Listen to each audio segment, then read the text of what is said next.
everyone, and welcome to Journey with the Kellers. My name is Amanda Keller, and today we are back in the Keller kitchen. So today we are going to be making something from a new cookbook that just came out. It is the Powerpuff Girls. I watched this all the time, and actually I still watch it if I can find it, so. Okay, so today's recipe is called Protein Power Pancakes, okay? So what you're gonna do for this, the only things that you really need to do ahead of time is you do need to zest a lemon and then juice it. So squeeze some juice into a bowl and have those ready for your stuff. Other than that, I don't think there's, nope, nothing else. Okay, all right, so what you're gonna do first is, let me make sure I'm grabbing the right flour, here we go. You are gonna put 1 cup of whole wheat flour into the bowl. Needs to be a fairly good sized bowl. This is going to be the bowl that you eventually mix the entire pancake batter together in, okay? So make sure it's a good sized bowl. So 1 cup of whole wheat flour. Then you're going to do a 1/2 cup of all-purpose flour.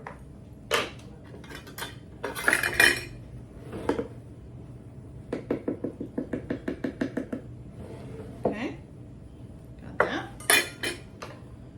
Then you're gonna do 2 tablespoons of granulated, sugar. I forgot my sugar. Oh my goodness. See, and I went down the list and thought I got everything out and I still missed something. It's just how it goes sometimes, I guess. All right, so 2 tablespoons of granulated sugar. So 1 and 2, okay. Then you're also going to need your lemon zest.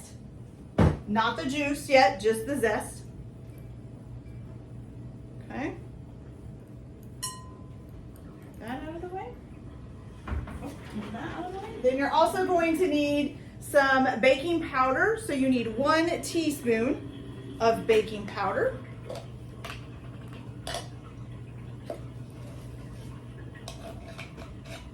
One teaspoon. And then also a 1/2 teaspoon of baking soda. Oh, don't roll away, egg. We don't want you on the floor there. Okay.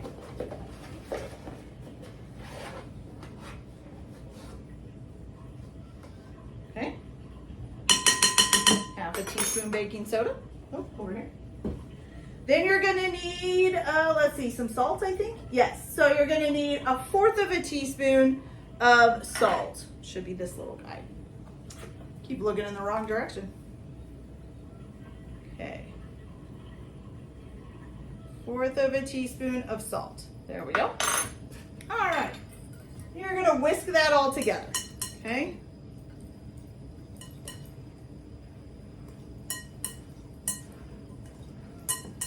Make sure you get the lemon zest nice and mixed up. It tends to want to stick together. Okay, that looks good.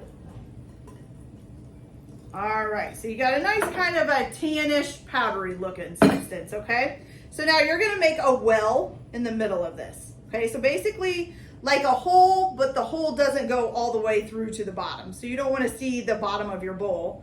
You just wanna make a nice little well, okay? And I'm gonna set that to the side here for a minute with the well. Guys, I so apologize. I guess maybe I hit my watch or something and shut the video off after we did just the dry ingredients. So I'm just gonna walk you through, I didn't realize it until after I had stopped recording. So I'm just gonna walk you through what I did to get the actual pancake batter. So in a separate bowl, which I've already put, here we go. In a separate bowl from this, so you're gonna set this to the side with the well in it for the dry ingredients. In a separate bowl, you're going to add to this bowl 1 cup of whole milk ricotta cheese, okay?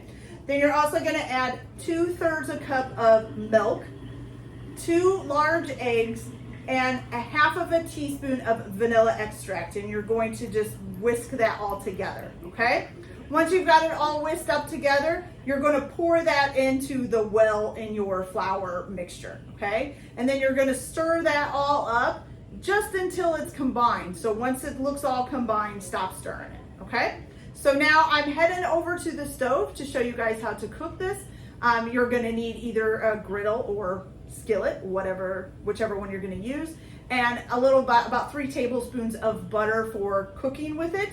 Also, you might need like a pan to put all of these on, either with some, like you can put aluminum foil over top of the pan to keep the pancakes warm in between, or you can actually put them on the pan and put them in the oven at 200 degrees to kind of keep them warm as you're cooking all of them. So that's up to you which way you want to do.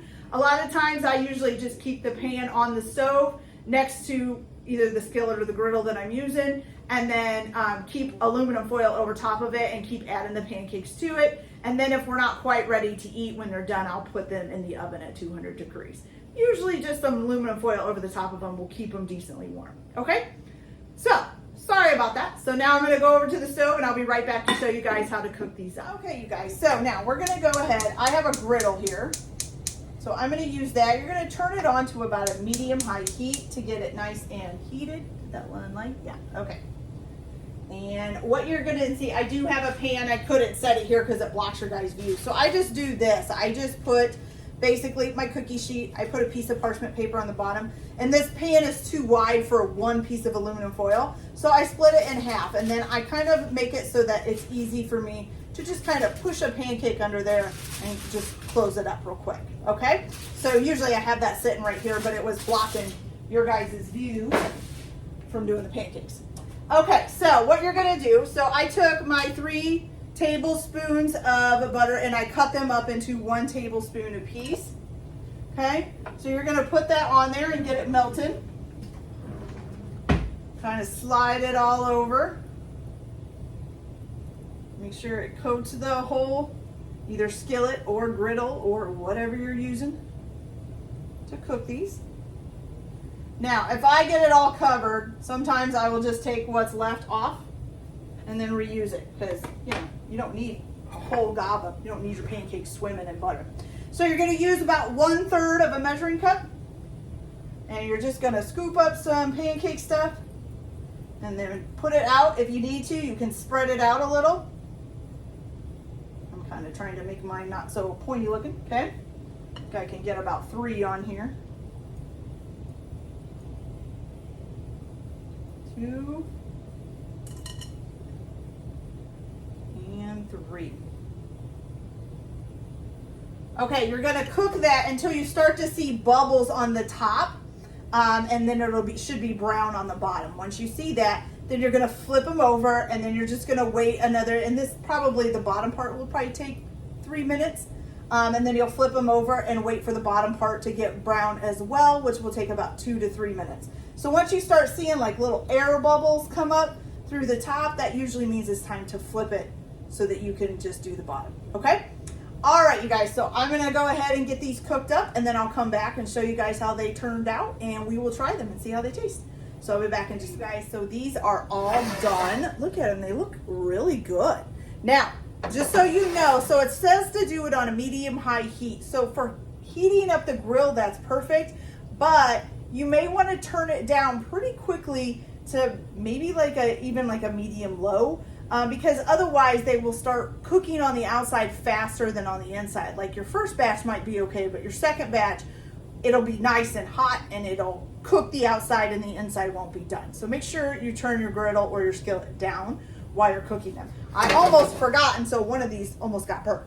It's a little burnt, but you know what? My husband likes them a little burnt, so good for him.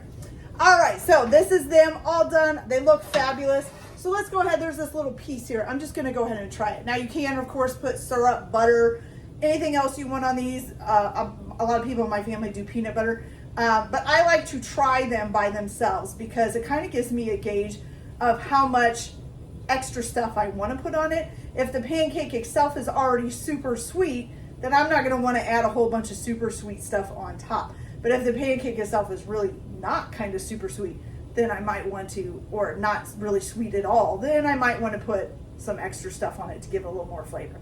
So let's try this.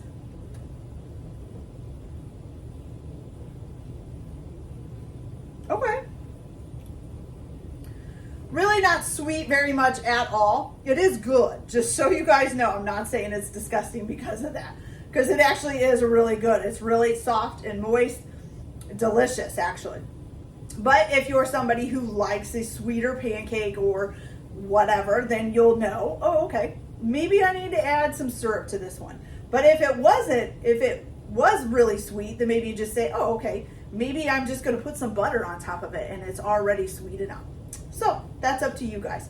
So that's it for this video, you guys. I hope you liked it. Like and subscribe if you like, or don't if you don't. Everyone have a good day. Enjoy your cooking. Keep your kitchen messy, and we'll see you later. Bye.